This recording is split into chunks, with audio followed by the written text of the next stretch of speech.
ഇന്ന് നമുക്ക് നല്ല ടേസ്റ്റിയും ഈസി ആയിട്ടുള്ള മാംഗോ ബ്രെഡ് പുഡിംഗ് ഉണ്ടാക്കാം. അപ്പോൾ പെട്ടെന്ന് ഉണ്ടാക്കാൻ പറ്റിയിട്ടുള്ള ഈ ഒരു പുഡിങ്ങിൻ്റെ റെസിപ്പി ഒന്ന് കണ്ടു നോക്കാം.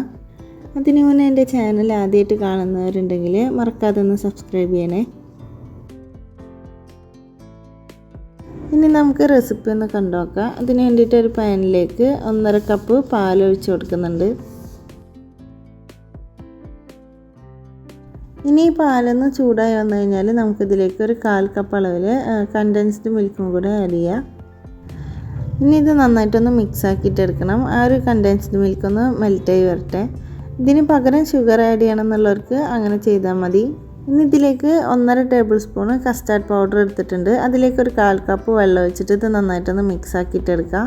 എന്നിട്ട് നമുക്ക് ഈ ഒരു പാലിലേക്ക് ഒഴിച്ച് കൊടുത്തിട്ട് കൈവിടാണ്ടൊന്ന് ഇളക്കി കൊടുക്കാം. ഇനി ഇതിലേക്ക് നമുക്ക് 1 ടീസ്പൂണ് വനില എസൻസും കൂടെ ചേർത്ത് കൊടുക്കുക. ഇനി ഇത് വീണ്ടും ഇതൊന്ന് തിക്കായി വരുന്നത് വരെ ഒന്ന് മിക്സാക്കി കൊടുക്കുക. അപ്പോൾ ഇതിവിടെ ഏകദേശം തിക്കായി വന്നിട്ടുണ്ട്. ഇനി നമുക്ക് ഫ്ലെയിം ഓഫ് ചെയ്തിട്ട് അതൊന്ന് ചൂട് മാറാനായിട്ട് മാറ്റി വെക്കുക. ഇനി ഒരു ബൗളിലേക്ക് 1/2 കപ്പ് ഫ്രഷ് ക്രീമും ഒരു 3 ടേബിൾ സ്പൂണ് കണ്ടൻസ്ഡ് മിൽക്കും 4 ടേബിൾ സ്പൂണ് മാംഗോ പ്യൂരിയും കൂടെ ചേർത്ത് കൊടുക്കുക. ഇനി ഇത് കട്ടകളൊന്നും ഇല്ലാണ്ട് നന്നായിട്ടൊന്ന് മിക്സാക്കിയിട്ടെടുക്കുക. അപ്പോൾ അത് നല്ല സ്മൂത്തായിട്ട് തന്നെ മിക്സാക്കി എടുത്തിട്ടുണ്ട്. ഇനി നമുക്ക് പുഡിങ് സെറ്റ് ചെയ്യാനുള്ള ഒരു ട്രേയിലേക്ക് ഈ ഒരു മിൽക്ക് മെയ്ഡും ഫ്രഷ് ക്രീമും ആയിട്ടുള്ള ഒരു മിക്സ് ഉണ്ടല്ലോ, അതൊന്ന് ഒഴിച്ചു കൊടുക്കുക. ഇത് ഈ ഒരു ട്രേയിൽ എല്ലാ ഭാഗത്തുനിന്ന് സ്പ്രെഡ് ചെയ്ത ശേഷം നമുക്കിനി ബ്രെഡിൻ്റെ സ്ലൈസുകൾ വെച്ച് കൊടുക്കുക. ബ്രെഡ് വെച്ച് കൊടുത്ത ശേഷം നമുക്ക് ഇതിൻ്റെ മുകളിലായിട്ട് ആ ഒരു ഫ്രഷ് ക്രീമിൻ്റെ ആ ഒരു മിക്സ് ഒന്ന് ഒഴിച്ചു കൊടുക്കുക. എല്ലാ ഭാഗത്തേക്കും ഇതൊന്ന് ഒഴിച്ചു കൊടുക്കുന്നുണ്ട് കേട്ടോ. അപ്പോൾ ഫസ്റ്റ് ലെയറാടെ സെറ്റാക്കിയിട്ട് മാറ്റി വെക്കുക. എന്നിട്ട് നമ്മൾ നേരത്തെ റെഡിയാക്കി എടുത്തിട്ടുള്ള ഒരു കസ്റ്റാർഡിലേക്ക് ഒരു 3 ടേബിൾ സ്പൂണ് മാംഗോ പ്യൂരിയും കൂടെ ചേർത്തിട്ട് ഒന്ന് മിക്സ് ചെയ്തിട്ട് എടുക്കുക.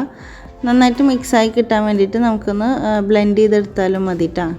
ഇനി ഇതിൻ്റെ മുകളിൽ നമുക്ക് ആ ഒരു കസ്റ്റാർഡിൻ്റെ മിക്സും കൂടി ഒഴിച്ചു കൊടുത്ത ശേഷം വീണ്ടും ബ്രെഡ് വെച്ചിട്ട് സെക്കൻഡ് ലെയർ ഇതേപോലെ തന്നെ സെറ്റ് ചെയ്തിട്ടെടുക്കുക.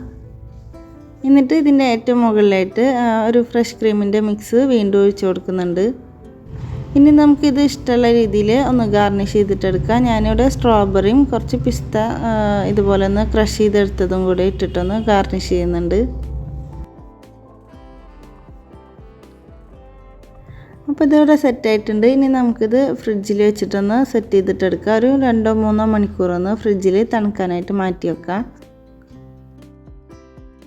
അപ്പോൾ ഇത്രയേ ഉള്ളൂ, പുഡിങ് ഇവിടെ റെഡി ആയിട്ടുണ്ട്.